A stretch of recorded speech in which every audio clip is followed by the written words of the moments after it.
Ladies and gentlemen, we are here live with the Martial Arts Experience. I'm excited to come to you live today on Monday at 1 o'clock Eastern Standard Time. I know we're running a few minutes late, but we're definitely excited to have this special edition of the Martial Arts Experience. Now today, what we're covering and what we get to sit down and discuss is actually an amazing, amazing thing.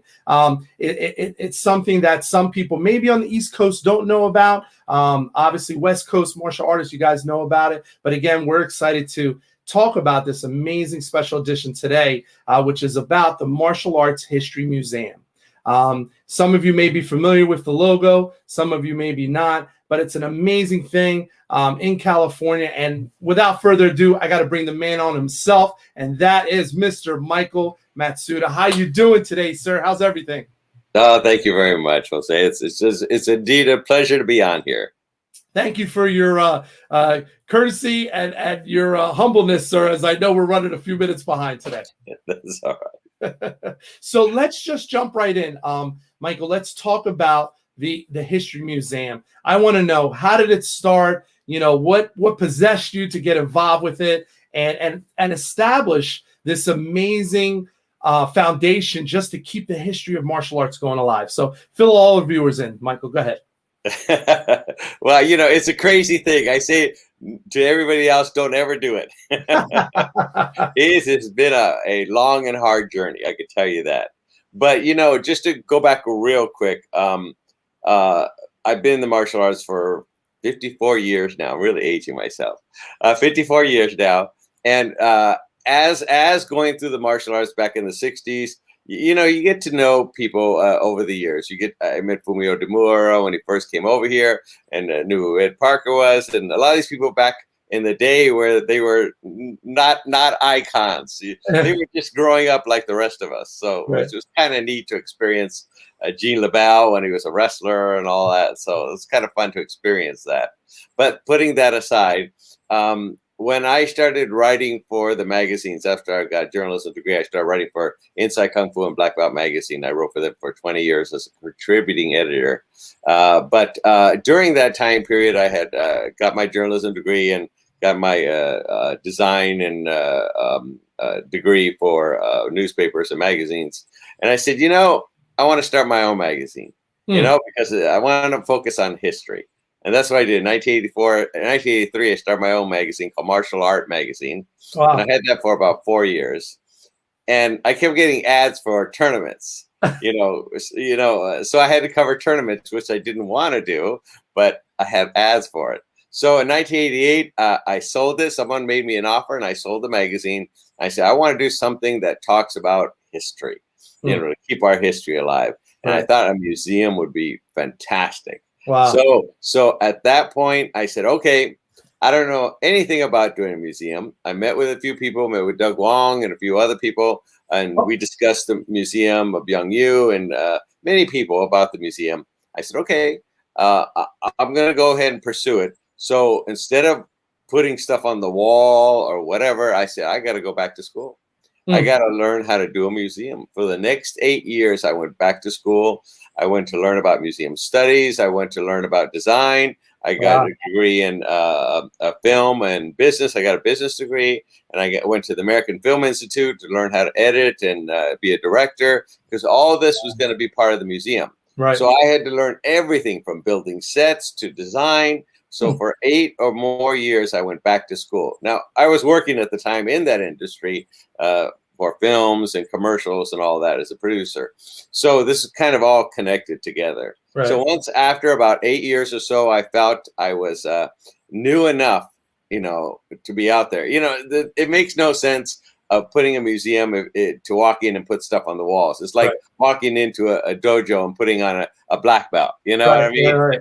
You got to learn how to do it. And that's what I did. I went back to school. I consulted with the people in the council and the government and the mayor, and everybody, met with everybody in regard to government and all that to know what I needed to do to get it started.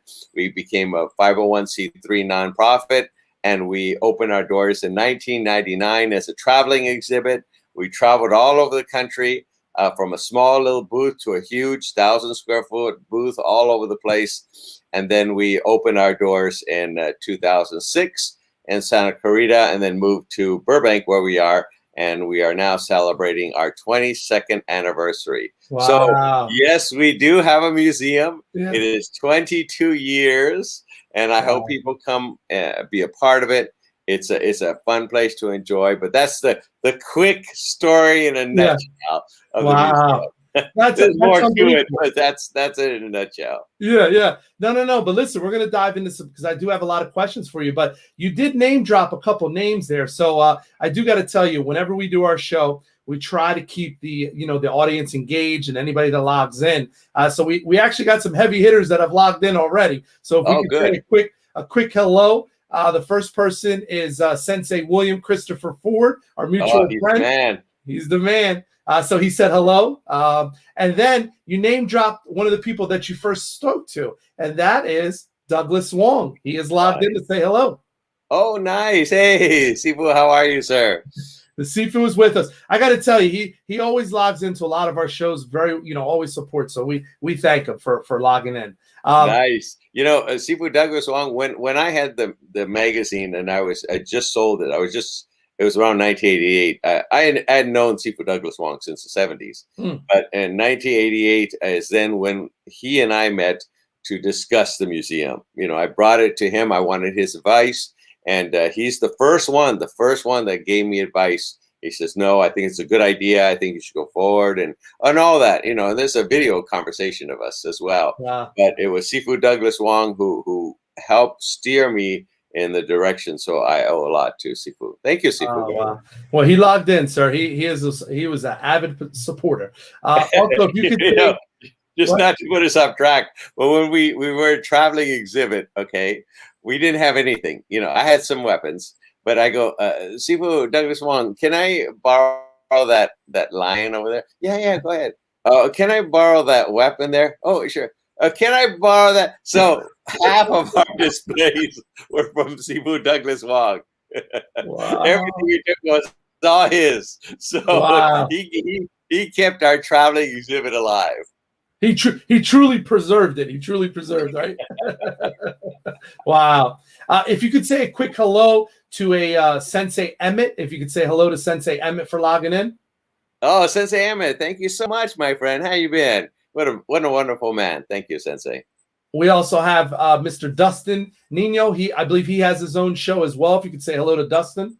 Dustin, thank you so much for tuning in. Maybe we'll go on Dustin's show as well. How's that?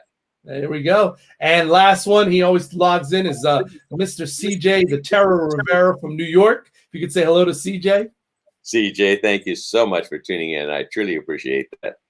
Now, for the viewers and also for you, Michael, we always do Monday nights. Monday nights is normally our big night. We get a lot of participation and people to log in. But sir, you must be a hot topic because we've got all kind of people coming in, and it's in the afternoon. Oh, that's great. I never heard of this show until William Ford introduced me to it, and I thought, oh, this is fantastic. So congratulations, Jose, on a fantastic show so far. Thank you so much, sir. We're trying to grow and trying to, be another tool to preserve martial artists. We've been trying to get wonderful people on. So, but Michael, so what, did you have any naysayers in the beginning in the martial arts community that were like, it's never going to work, or did they just embrace and just run forward with you? And you don't have to name drop. You don't have to name drop. But I'm just, give the viewers, because we always talking about in the show, we're always trying to motivate and we're trying to help people, do different things. So I know you went through some challenges. So please share if you feel comfortable. Yeah, we had a lot of roadblocks. We really did. We had a lot of roadblocks along the way. I don't mention people's names in those roadblocks because I try to always look at the positive.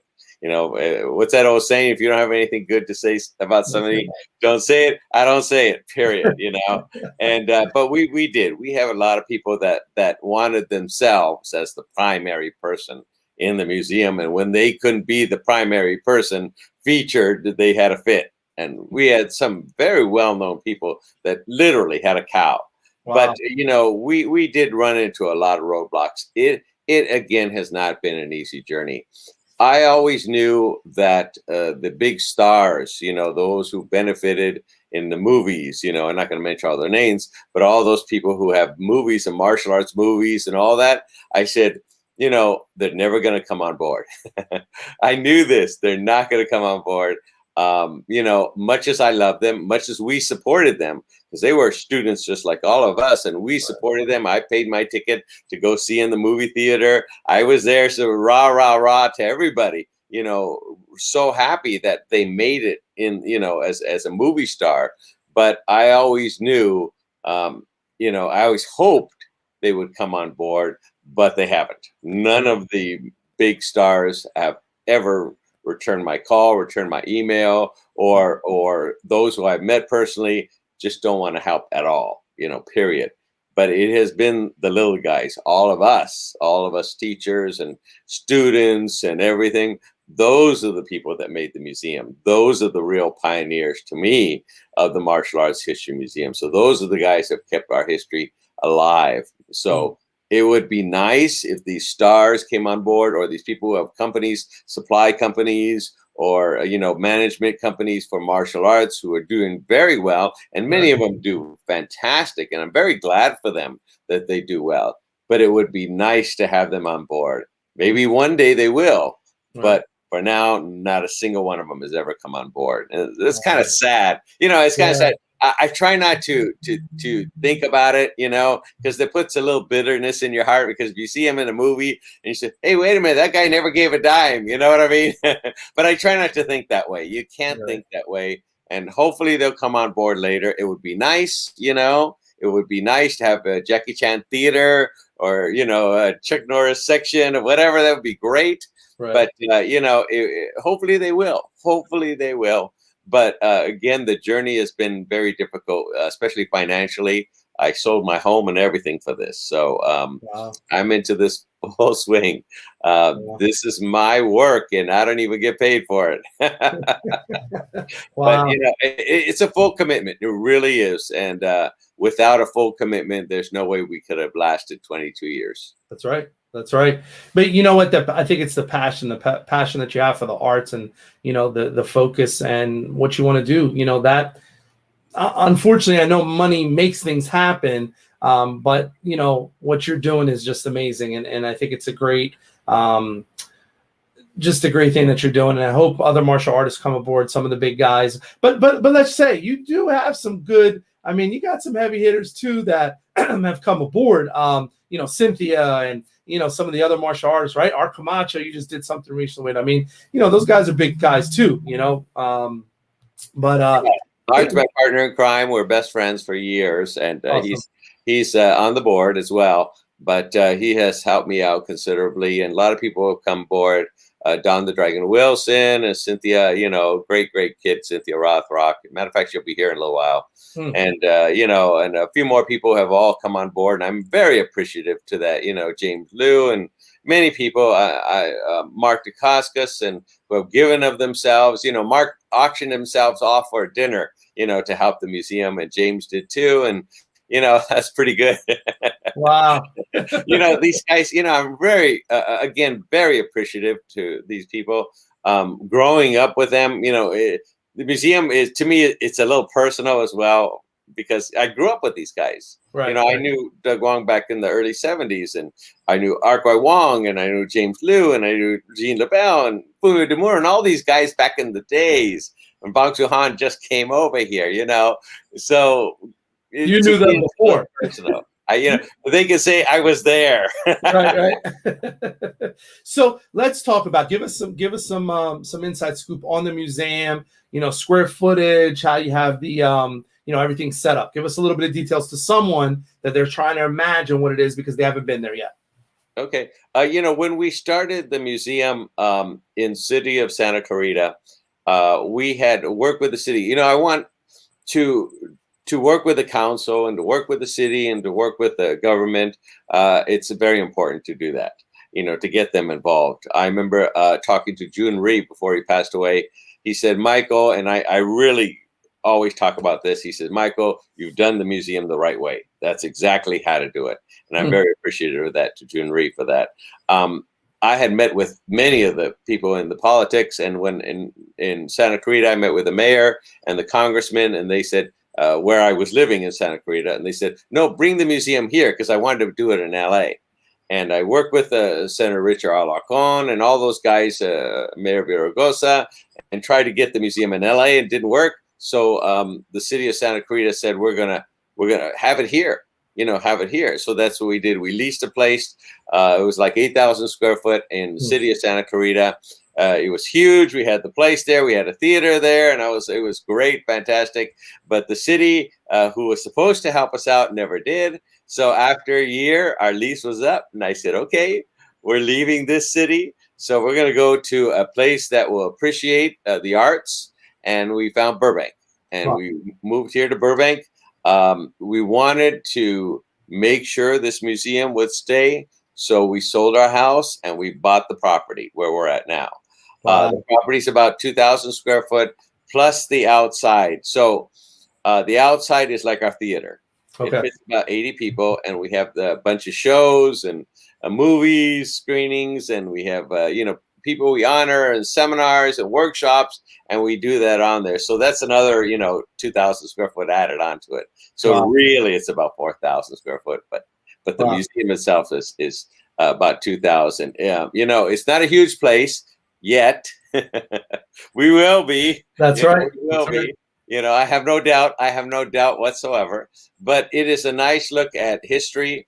We mostly focus on Asian art, history, and culture.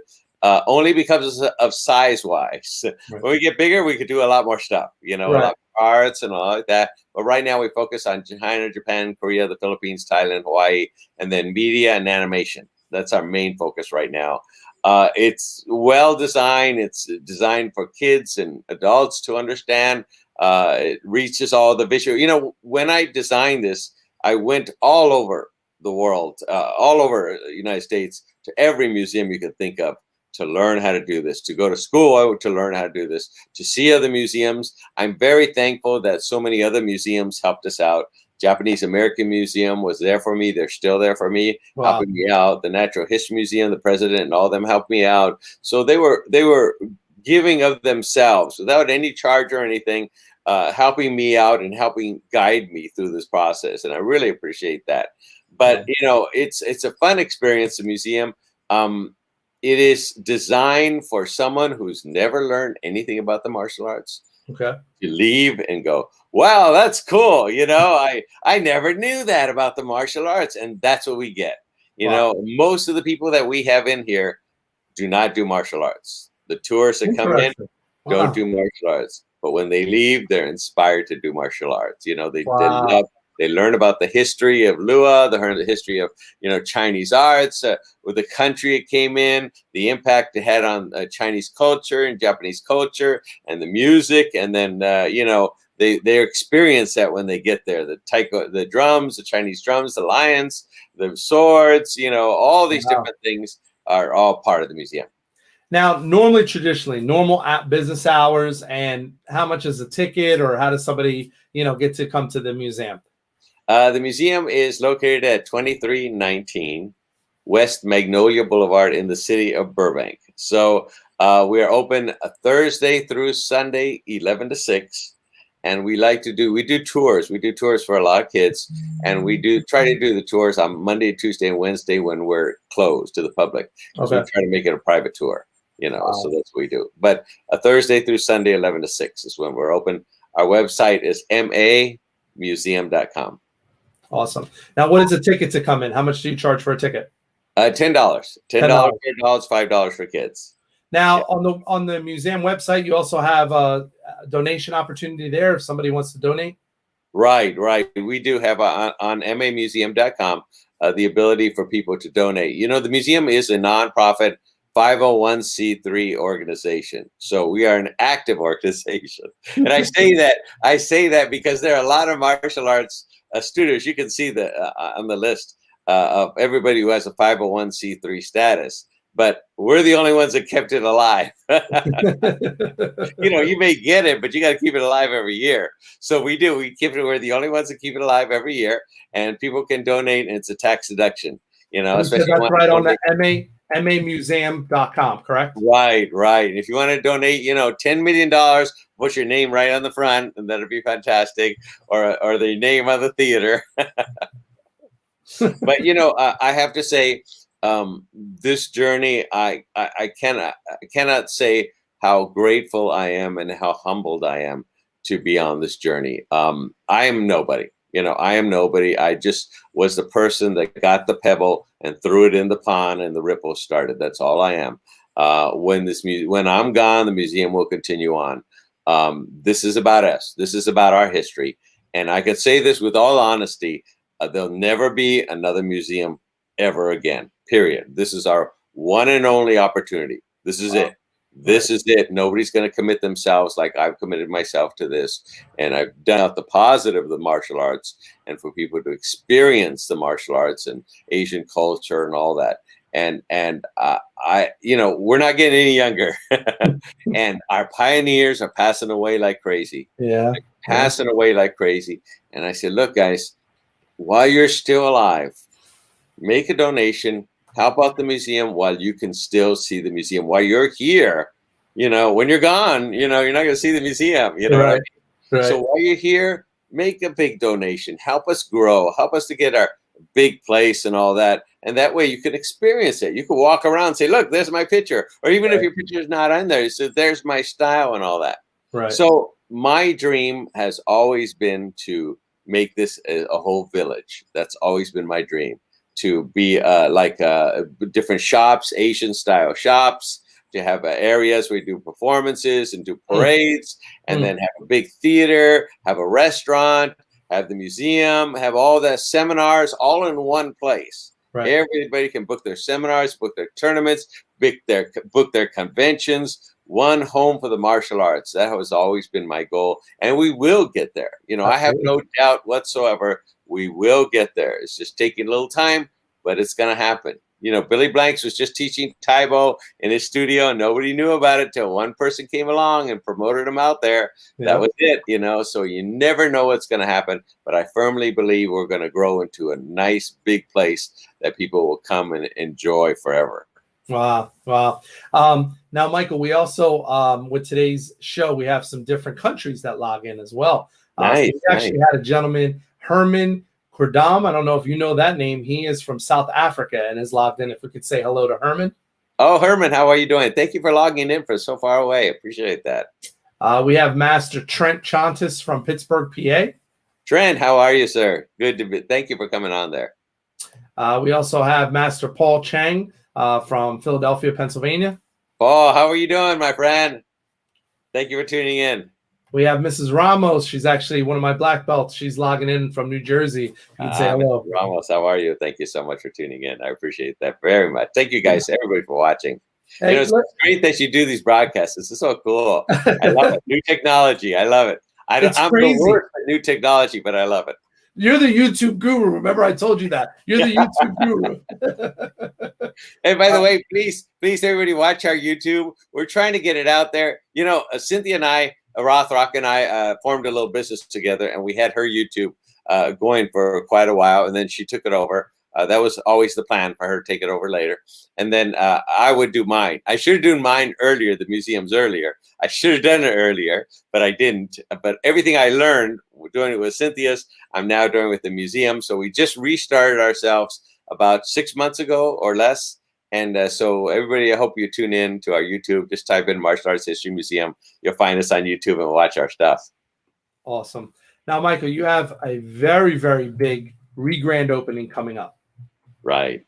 Let's talk about that. Because obviously the museum was affected like everybody was over COVID. Oh, yeah. It's terrible. It's terrible. My parents went through the Depression. That was their big thing, the big catastrophe that happened during that time period. Obviously other stuff as well, the war and all that. But the big thing for them was the Depression. That was a huge thing, especially my mom's age.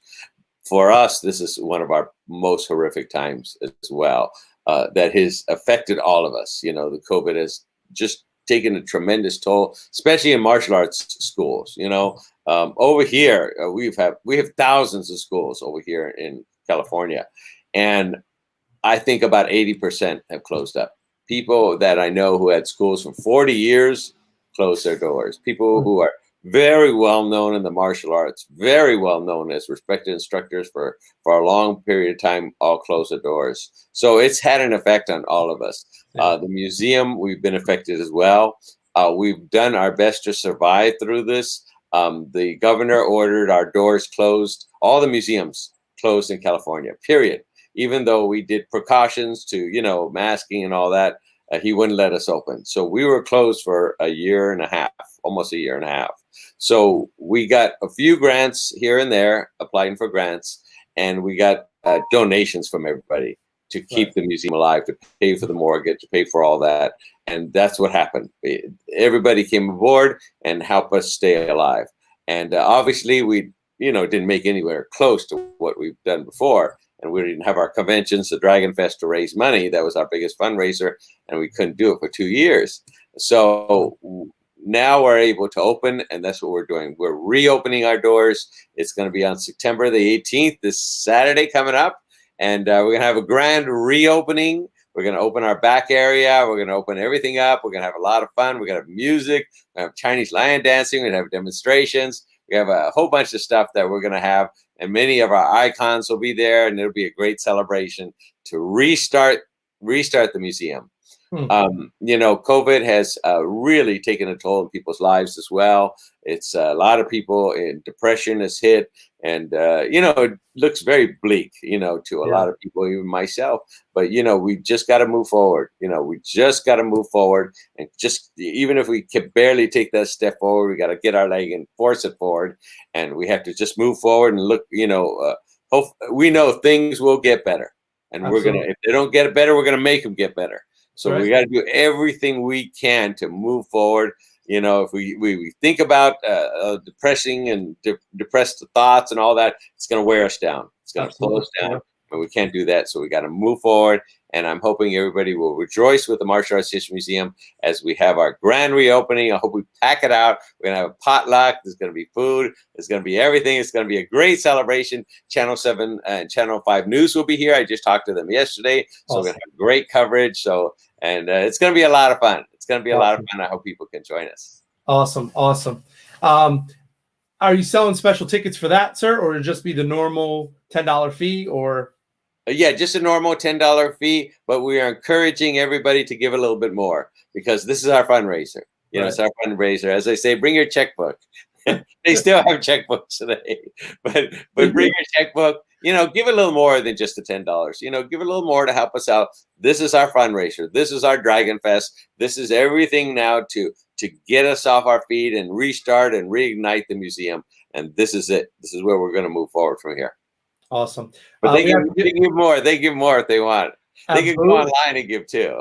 If they can't make it, they can give online. There you go. Right at the mamuseum.com website, correct? Right. Awesome.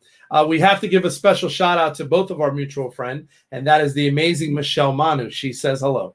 Hey, Michelle, how are you? What a wonderful person Michelle Manu is. She's done so much for us. Matter of fact, Michelle is one of our characters. I made. Let me describe it real quick here. Please. Okay. When years ago I used to work for Disney. I was a designer for Walt Disney Productions, and back in the day there was no computers. You had to do everything by hand. and leaving there, I gathered a lot of thoughts and stuff like that from there. And I admire Walt Disney. I really admire him. I've always, someone once said, "Hey, you're the Walt Disney of the martial arts." And I said, "Oh, that's cool." Nobody else has said it. But one person said it, and I thought it was pretty nice. And I said, I try to emulate the success Disneyland has, Disney and all the products they produce. So when I decided to do the museum, I said, we got to do characters, like Mickey Mouse and Goofy and all that. And I said, okay. So as an artist, I decided on a few characters, Sifu, Sensei, a few others, Shinji and all those. And I said, okay, I'm going to make some characters. And I said, I'm going to make one that represents kind of Japan. It's not going to say Japan, but it's kind of Japan. We'll make up an island or something. Okay. So I did. I made characters. There's these right here. There I go. There's the glare. Oh, wow. And I made these characters and Sifu as well. And so what I did is I needed to make a backstory on the characters. So I wrote a whole book about Ichi and his friends. And one of the things I wanted is a Hawaiian style character. And Ah, I said, who would be the best person to be a female Hawaiian person? I said, Michelle Mano. there you So go. I took, or as you can see right there, okay, let's see, there she is. Okay, this character right here, you see Okay. her? Yep. Okay, that is Michelle Mano. Okay, so what we did is, and that is the only character. The rest of them I made up in my head. Okay, then I gave it to my friend to really clean it up, make it look nice. He added a Mhm. special touch to it. But Michelle, we brought her here at the museum. We dressed her in that outfit, and Oh, we that's shot awesome. the picture of her, and that's what we made it based on her outfit, and that's Michelle Mano's character. So That's awesome. Oh my her God. name is Kikoa. So Michelle is part of history.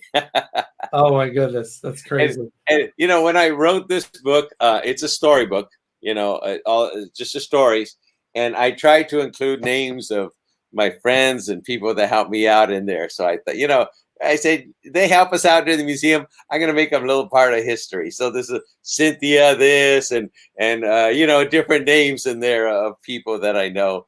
They're the characters in the book. Now, if someone wants to purchase the book, how do they get it? They go to the MA Museum website? Right. They can go to MA Museum website, or they could go to Amazon.com. The book Gotcha. is on both of them. Mhm. Okay. Okay. Awesome. Now, let's talk about, you had mentioned, obviously, your largest fundraiser, which you haven't been able to run for the last 2 years, and that's the Dragons Fest. Give us a little bit of explanation what the Dragons Fest is, you know, what the concept came up from, and when is the next one? Excellent. Dragon Fest. Dragon Fest is a lot of fun. You know, Dragon Fest actually started many, many, many years ago with Gerald Okamura, a great guy, Kung Fu Sensu, did some movies and all that. Just a well-known, beautiful man, very gifted martial artist, especially in weapons. And he started a convention called Dragon Fest. It was a little room with about 5 tables or so. And then over the years, he got a little bit bigger, moved to a bigger space, a little bit bigger, and then finally ended up in Glendale with a pretty good sized crowd of about 2,000 people or so. Oh, I don't know wow. the exact count, but and I used to be there. I used to go to Dragon Fest. I used to have a booth. My friend and I used to own MartialInfo.com, and we had a booth there. We had spinning wheels. We had all that stuff, and I designed the website for Gerald and all that. So they ran it for about 9 years. Okay. And then it started to, you know, it reached its peak, and then it kind of went down from there. So they stopped it, you know, at that point. So after 9 years, then there was a 10-year gap. There Wow. was no convention. Oh, wow. And everybody kept saying, Michael, you know, the museum has to do the convention. Who better to put on that convention, Dragon Fest, than the museum? And I said, oh, okay. They bugged me and bugged me and bugged me. I said, okay. I had already done conventions before. I ran the San Fernando Valley Health Fair, and I did a convention. I was a director in a few in Vegas and all that. So I already knew how to do conventions, so it wasn't difficult to do. And I said, okay, let me ask Gerald if it's okay with him. So I called Gerald and says, Gerald said, you have my blessing.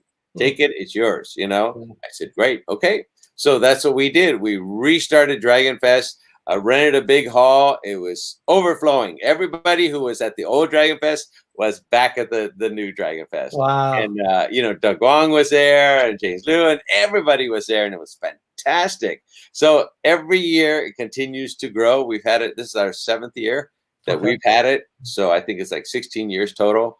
Wow. And it's just packed out. We get about 3,000 people.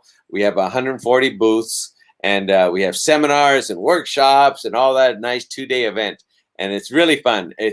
We have a lot of celebrities, but the funnest thing about it, it's a reunion. You know, it's a reunion of you know, icons in the martial arts. People say, I haven't seen that person in 50 years or whatever. Wow. There they are, you know. So it's great to get everybody together, and we have a big celebration, and everybody has a lot of fun. It's you get in there, people get there like 10 or 11 o'clock, and they don't leave. They stay till 6. You have to shush them out. But it's a fun convention, and we have celebrities, and we have some stars, and we have products, and we do a lot of seminars on school management and working out, and we're trying to build it to help the schools, to try to do a little more school management and things like that to help us grow in the community. Right. And that is our biggest fundraiser of the year, the Dragon Fest convention. Wow. Sadly, we were ordered to not do the convention, and so we weren't able to do the convention last year or this year. Mm. But we're going to be able to do it next year in August.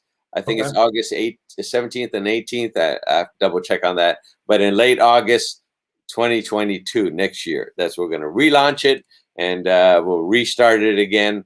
And hopefully, if they don't tell us to shut down in California, Oh, we're going to be man. here, you Yeah. know. But that's what we're gearing for August. Thank you. Got the dates up. Thank you very much. August next year. So we're gonna have a bigger, better convention than ever before. Awesome. So that's what it is. Dragon I'm Fest. gonna try, Michael. I'm gonna try to bring you some East Coast flair. I'm gonna There try you to go. craft There it. you go. You know, we're martial artists no matter where we are. No That's matter right. where we are, we're martial artists. You know, someone says, well, you don't have any East Coast or you don't have any this and we don't. I said, we're martial artists from all over the world. That's You know, right. it doesn't matter where we came from. We're martial artists from all over the world. And what That's we right. do is, you know, this is it. This is our history. Wherever we come from, wherever we're at, that's where we are. We're martial artists, you know. It doesn't matter That's who right. we are, we're martial artists, you know. So Yes, sir. Yes, sir. Michael, let's say a quick hello to Master Stinger Robinson. He's logging in from Trinidad and Tobago. Stinger Robinson, thank you, sir. Thank you so much for calling from so far away. I'm so appreciative that everybody's calling from, you know, checking in from far away. This new media is so cool. You know, it allows us to reach out to everybody, and I think that's fantastic. So thank you so much for tuning in. Thank you, sir. Michael, this has been a great platform, you know, obviously to connect with so many different people. Now, as far as moving forward with the History Museum, do you have, obviously, you know, you got the grand opening coming up. We just grand opening coming up on September 18th. We have plugged in there your tentative dates for the museum. You know, what's next? What's the next thing? Because obviously this is always evolving and you're always got to look forward to, you know, the next chess set, the next, you know, move that you're going to do. So is the short-term goal the reopening and then your middle goal and then what's coming after that? You know, let us know. What do you got planned? What do you got planned? Well, the goal is always the huge place. That's always the goal, always on my mind. You know, we were working, you know, COVID really messed up things a lot for us. Yeah. And we were scheduled to receive some large funds, but right now everything's in limbo. You know, everything's in limbo. Well, hopefully it will happen. But in the meantime, we had already designed the new place. You know, we've got architect design of every room, every place, the theater, the restaurant, the entire thing. The whole platform is designed. The village, everything is all designed. It's all budgeted out, all ready to go. So we are already prepared for the big thing. So if someone else comes along while this process is going along, and someone else comes along and I got so much money for you, I say, oh, we can start right now because we don't even need blueprints. We've already got them done. So we've got the long picture already done, already laid out, artifacts, everything already scheduled to go in there. So that's the long-term goal. We're going to hit that long-term goal pretty soon. We're going to hit it. We really will. So, you know, it only takes one little spark or a lottery ticket. You never know. That's right. but it's going to happen. You know, somebody's coming aboard. Somebody else is going to see this. Or maybe the thing we've been waiting for is going to go through. We don't know. And it might go through. And if it goes through, everything is going to change. But in the short-term goal, we have events at the museum. You know, that's one thing that I say for people who want to consider doing a martial arts history museum. First of all, don't do it. Don't do it. I'm telling you, it's too much work and you don't get paid. But the visitation does not bring in enough money to keep the museum alive. It is the events that we do, and that's what we specialize here at the museum, is our events. We do 2 to 3 events a month in our back area that we honor somebody for an honor day, or we show a movie screening, or we have a craft fair, or we have a book signing, or we have a mini concert, or different things like that. We have 2 to 3 times a month here at the museum. And that's what brings in the people. You know, we get people, a couple hundred people that come in for each of the event, and that's what pays for the museum. That's what keeps us alive. I enjoy the events. It's I'm a person who's always done events all my life, and I enjoy doing the events, and it's a lot of fun, and especially the days we honor people. And I think that's one of our most positive things for people here at the museum.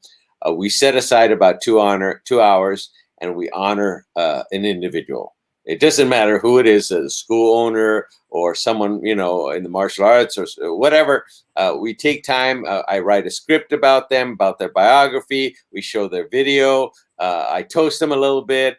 It's a nice, how you say, it is a memorial while they're still alive, you know? Right. And it is a touching thing. People fly in from all over. Like we had one for Richard Bastillo before he passed away. And it was a wonderful time. And all students got on stage and were able to talk about him and, you know, how much he meant to them. And it was just a touching event. Tears were everywhere. And when he passed away, just a few months later, their family called me up and said, I am so grateful that you were able to do that. And they were able to say thank you to him while he was still alive.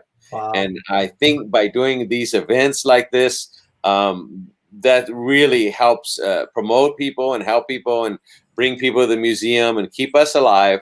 And that's what our specialty is the events. We do tours for kids as well, but it is the events that bring in the funds for the museum, not the visitorship. And again, so if you're trying to start a museum, don't count on visitorship. It doesn't bring in the money. It's the events, events that we do it. And I love doing events. So it works out well, you know, 2, sometimes 3 a month we do. Wow. So we'll pick that up again after September 18th, and we're allowed to open up fully. Awesome.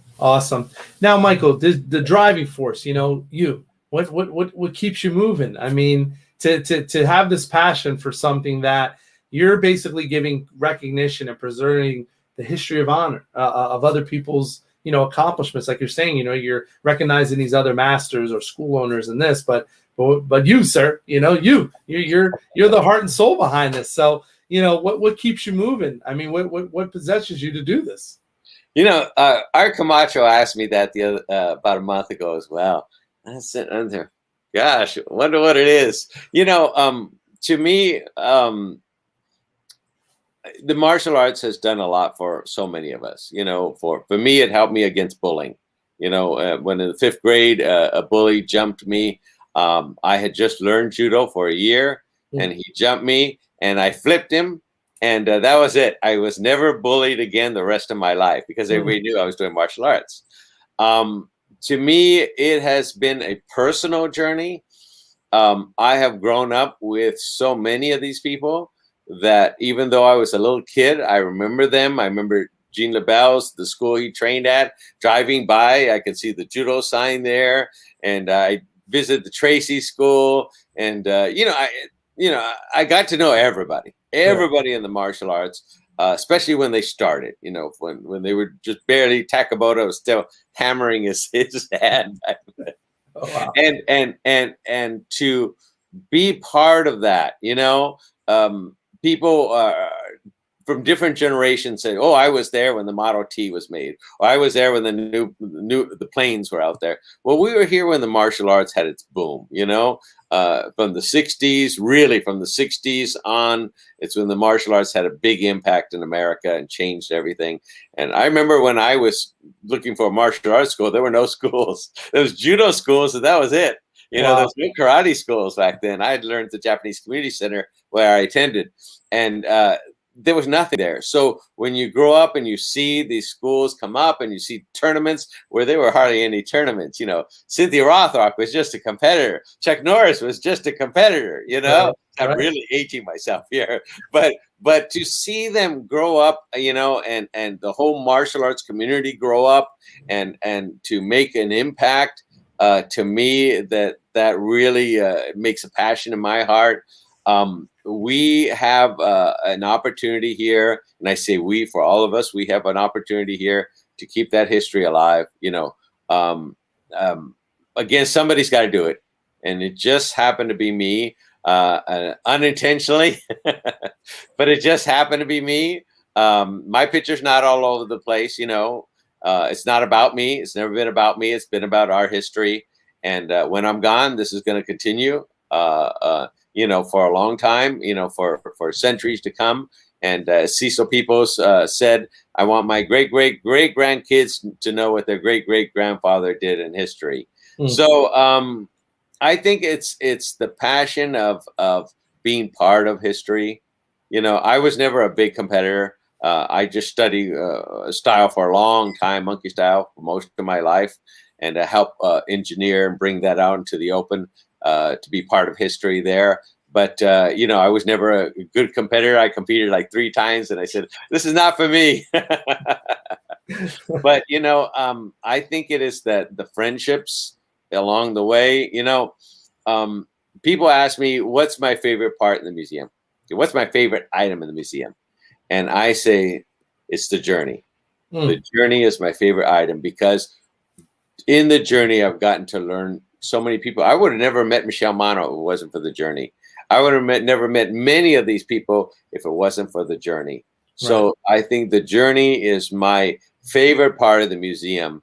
And I think that's what if that's an answer to a passion, I guess so. The journey. I guess that puts that fire in me. As a public speaker as well, I think we just gotta, find what we love and what we enjoy and really, jump in with both feet. And that's what I've done. Jump in with both feet, maybe into the frying pan, into the fire or something. But, I've dedicated myself, even though it's not about me. You don't see pictures of me. It's about other people. It's about our history and all that. And, and I really feel sad when a few people, and it's only been a few people, that even though we're featuring them here, they badmouth us. And I just stay away from that. You know what I mean? And I think that's kind of sad. It's like, guys, wait a minute. We're preserving your history and you're bad-mouthing us for no reason at all. And that's kind of sad. And we don't have that much. We don't have, thankfully, we have that once every 5 years. Like that, which is kind of sad. It bugs you for 5 years. But we're doing everything we can. If you go through the museum, there's no bias on any style.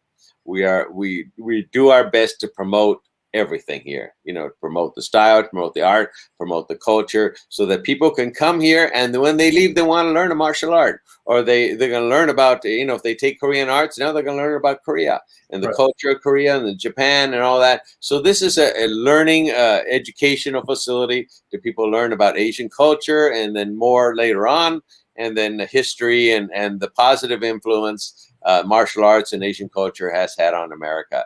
So, but as far as what drives me, I still don't know. I really have to think about that. It's a great question, and it's probably the number one question. And one day I'll find out what it is. Well, it's part of the journey, right? Your journey. Yeah, it's part of the journey. I guess Walt Disney just. He went in, he had 3 nervous breakdowns, I think, or something like that along the journey. I haven't had mine yet. Blood pressure's way up, Right. But, Disneyland, Walt Disney Productions, he had a real drive for that. And, look what happened. It's a fantastic, what a legacy he has left. And I'm hoping to leave some kind of legacy for the martial arts that people can say, hey, look what happened back in the 60s or 50s or 70s or whatever, Into the Dragon was 40, 50 years ago. And it's still relevant today, so we got to keep that relevant for the next 100 years. You know what I mean? So, I still don't know how to answer the question about what drives me. I don't know yet. I'll figure it out. All right. Well, I want to say, thank you for what you're doing, because obviously, preserving this history and giving this opportunity for martial artists all around the world, it's amazing. And no one, like you said, is doing that. So, don't lose that focus. We want to see where your journey goes and the legacy that you're doing for yourself. That's a great thing. And it's being, you're a good man. Some people won't take those resources and sell their house and do these different things. And,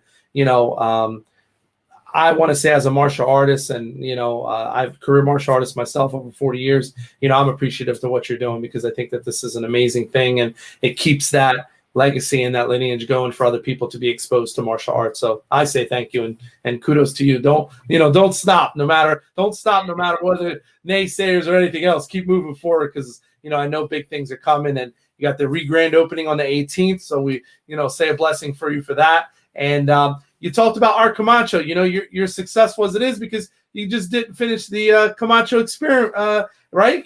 So tell us about that real fast before you go, among the many things that you do. Well, El Rey Network, great people, Robert Rodriguez, helped us out the museum many times. And they said, okay, we want to do something else to help the museum, really push it out there. And we like to do a show, some type of show with the museum. And I said, well, that's great. That's wonderful. I love it. But I don't want it to be a museum show. I want Art Camacho involved in this. I want him to be part of this. I want something focusing with art. Have it at the museum. Do the events here. Do all the shoot it here at the museum. Promote the museum. But I want Art to be the main guy. And they said, okay, we'll do that. So they did. They contacted Art, and I said, okay, Art, this is what we're doing. And so Art produced and directed the show. I produced the show myself, and then other people helped produce as well. But I was the main producer of the show, and we put together a nice show. It's called the Camacho Experiment. El Rey Network funded a whole season, 6 episodes. Wow. Green Hornet was one season. It was 30 episodes or something. But today it's 6 episodes. So 6 episodes. We were nominated for an Emmy. How cool is that for the show? Awesome. So that's pretty neat for our first producing show. Yeah, that was pretty nice. We didn't win, but it was cool to be nominated for an Emmy. So that was pretty cool. Awesome. And so we're very excited about the show. It's now on. They're releasing it now on some other channels right now, and so it's pretty good. So people can see it out there. So that's pretty exciting.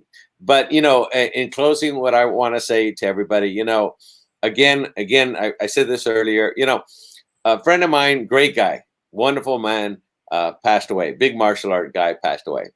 And after he passed away, they had his picture on the cover of the magazine. Now it's great. They did a wonderful article on him and everything, but he wasn't there to enjoy it. Right. He didn't get to see it. He's gone. His wife saw it, but what point is it really having your picture on the cover when you're not there to see it? Right. So same thing with the museum. While we're still here, again, we're not getting any younger, and many of our pioneers are having strokes and heart attacks and passing away. Here is an opportunity for look, I'm going to go visit the Martial Arts History Museum, a place that made a difference in my life. I look at the movie, A League of Their Own, great example. Right. And at the end of the movie, they cut the ribbon for the museum. And the people said, I just had to be here because it was the greatest time of my life. So I had to come to see the museum part of the women's spaceball. So to me, that's kind of the same thing. The martial arts has done so much for all of us. And I think having a museum is the best way to give back to the martial arts. Right. So I stress to everybody, especially those movie stars or people who have done very well, who benefited well, guys, while you're still alive, guys, and we can enjoy a museum, let's make a big donation. Help us get to that big place. That way you can go around and with bragging rights and say, look, there's my picture there. I study that style, or that's my instructor, or that's what I do. What better bragging rights can you have than going to a museum? So while we're still alive, guys, and we can still enjoy it, let's can't take it with us. Can't take it with us. So let's make a big donation to the museum. Get this up and running. If someone came along right away, we got the plans ready to go. Someone we'll be ready to go in less than a year. In a huge place, less than a year. Wow. So I urge everybody to come on board, make a donation, help us out, make us get this place right away. So while we're still here, we can walk around this place and point to things and have a lot of fun and meet up with everybody and have a huge reunion. Every time you come, there's Don Wilson or there's Cynthia or, there's Fumio or there's somebody here to see, because they hang around. Everybody comes here and hangs around the museum, which I enjoy. People come all the time. Every time we're open, somebody comes over. Somebody icon comes over, somebody to hang out. And that's what it's going to be. It's going to be a place for everybody to come in a bigger scale. So I encourage everybody, make a donation, guys. You can't take it with you. You can't take it with you. Someone said, Howard Hughes, when he died, I wonder how much he left. He left everything. Right. Couldn't take it with him. You know what I mean? So again, I cannot stress enough. We're not going to live forever. While we're still here, let's make a big donation, help at the museum. That way you can visit it and enjoy it while you're still here and can point and share and tell stories, Facebook is great where we post stories, and I see people posting a lot of, oh, this was me back in the 70s. This is me back in the 60s. And that's great. That's wonderful. But when you're gone, they're never going to see that again. Right. So let's do it while we're still alive. Let's make a big donation, help out the museum, and get us to that next plateau. And that way we have events and parades and, shows and conventions and you name it, we can have it all here at the Martial Arts History Museum. That's right. That's right. Well, to our viewers today, thank you. Obviously we had the website up here, mamuseum.com. For all the upcoming information about the museum, also to make the donation. And you don't have to make one, right? You can make multiple donations. Right, if you want to make a small one and then a big one, or vice versa. But, whatever you can, we hope obviously to help this endeavor. And also some of the dates to keep in mind. This weekend, we have the September 18th, the grand reopening. So we wish you the best for that, Michael. I'm sure you're going to have a great turnout. And I'm already putting on my calendar here from New Jersey is for this August 17th and 18th. So I'm going to try to come out and, like I said, support the event. Try to bring some East Coastonians with me. See if There you go. We're all over the world. Do it. You got to. Absolutely. So, Michael, thank you for joining us today. I appreciate us having this opportunity to sit down with you.